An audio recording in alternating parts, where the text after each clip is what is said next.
Maraming salamat sa inyo. Our best player of this ball game, we give it to Yari Yongko. Congratulations, Yari. Not once, pero maraming beses ka nang naging best player natin for UVL Season 3. You did very excellent dito sa ating ligang ito. Of course, I want to ask you about the emotions of the team.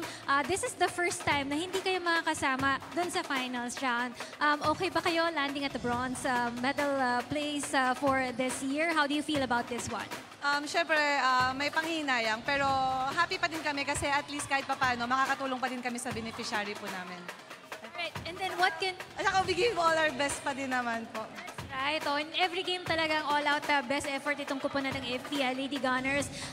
Plans for UVL Season 4, ano yung magiging changes with the AFP? Will we see you play as an import for the AFP still for UVL Season 4? It depends pa din naman po sa rules and regulation ng UNTV for the next season. Yun po. Pero kung same pa din po, syempre train hard pa din. Tsaka yung mga lapses namin this season, kailangan namin din itama na next year po.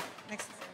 Baka may mensahe ka dun sa mga supporters ng AFP Lady Gunners for UVL Season 3. Go ahead with that. Una-una po, maraming salamat kay Lord. Sa UNTV po, maraming salamat po sa opportunity po na makatulong po kami sa aming charity, yung AFP EBSO po.